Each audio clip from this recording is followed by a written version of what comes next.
Gloves? You're giving me gloves? What for? I did not mean to sound ungrateful, it is just...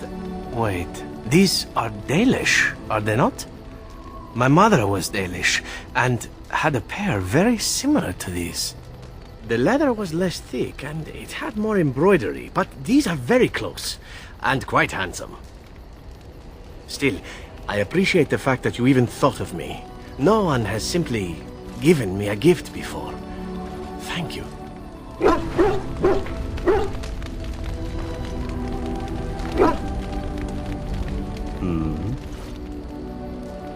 All right, but I get to stare at you luridly while you do so. Oh, you wish to know about Antiva, do you? The only way to truly appreciate it would be to go there. It is a warm place, not cold and harsh like this Ferelden. In Antiva it rains often, but the flowers are always in bloom, or so the saying goes. It's not really a matter of wanting to go back. I cannot go, at least not yet. I hail from the glorious Antiva city, home to the royal palace. It is a glittering gem amidst the sand, my Antiva city. Do you come from someplace comparable? You have me there, indeed. I, for one, can make no such claim, as I never laid eyes on the woman. You know what is most odd? We speak of my homeland, and for all its wine and its dark-haired beauties and the lilo flutes of the minstrels, I miss the leather the most.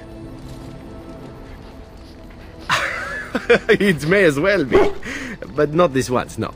I mean the smell. For years, I lived in a tiny apartment near Antiva City's leather-making district, in a building where the crows stored their youngest recruits, packed in like crates. I grew accustomed to the stench, even though the humans complained of it constantly. To this day, the smell of fresh leather is what reminds me most of home more than anything else. Oh, not so long, I know. It is my first time away from Antiva, however, and the thought of never returning makes me think of it constantly. Before I left, I was tempted to spend what little coin I possessed on leather boots I spotted in the store window. Finest Antivan leather, perfect craftsmanship. But I was a fool to leave them. I thought, Zevran, you can buy them when you return as a reward for a job well done. More the fool I, no? True, and it's a comforting thought. One simply never knows what is to come next. How could I have suspected I would end up defeated by a beautiful Grey Warden, a woman who then spares my life? I could not. I say you are beautiful because it is true. Should I not? And glad I am to hear it. Now, if it is all the same to you, I would prefer not to speak more of Antiva. It makes me wistful and hungry for a proper meal.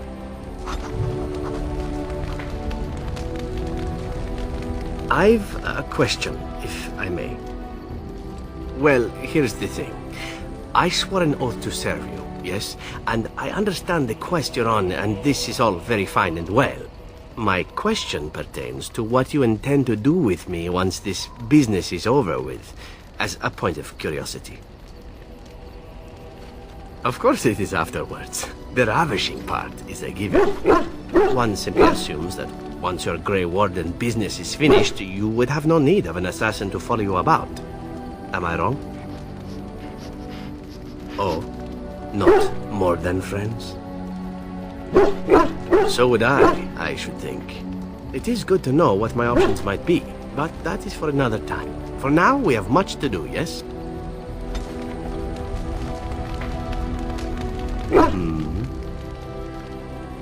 All right, but I get to stare at you luridly while you do so. I know little enough of the Dalish other than the fact that my mother was one, or so I was told. She had fallen in love with an elven woodcutter and accompanied him back to the city, leaving her clan behind for good. And there, of course, the woodcutter died of some filthy disease and my mother was forced into prostitution to pay off his debts. Oldest tale in the book. Is it? It seemed normal enough a tale growing up. No different than the other elven boys in the whorehouse. I didn't know my mother either, of course. She died giving birth to me. My first victim, as it were. We were all raised communally by the whores. It was a happy enough existence, ignoring the occasional beating. Until eventually I was sold to the crows. I brought a good price, so I hear. It could have been much worse. Shall I tell you about what happened to the other whorehouse boys who did not fetch a decent price with the crows? Surely your life has not been so idyllic. People like you and I are not the product of happy lives of contentment, after all. My original point is that my mother's Dalish nature was always a point of fascination for me. Through all the years of my crow training, the one thing of my mother's that I possessed was a pair of gloves. They were of Dalish make, I knew that much, and beautiful. I had to keep them hidden, of course, as we were not allowed such things. Eventually, they were discovered, and I never saw them again. Not at all. I think of myself as Antivan. Still, that did not stop me from running off to join a clan when I drew near Antiva City once. Naturally, the reality did not live up at all to the fantasies I had constructed as a boy, staring at those gloves. But such is life. Come, enough talk of the Dalish. Let us move on.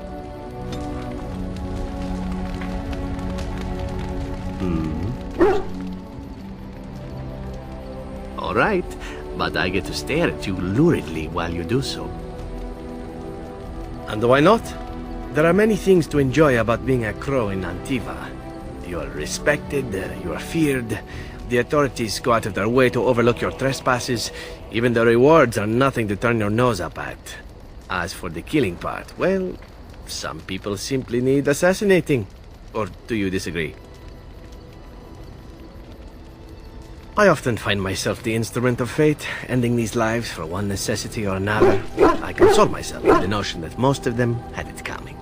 As far as enjoying the act of killing itself, why not? There is a certain artistry to the deed, the pleasure of sinking your blade into their flesh and knowing that their life is in your hands. There are many things I did not enjoy about being a crow, of course. Having no choice, being treated as an expendable commodity, the rules, oh, so many rules. But simply being an assassin, I like it just fine. I will continue to do it if I can, even if I am not a crow. Honestly, could you picture me doing something else?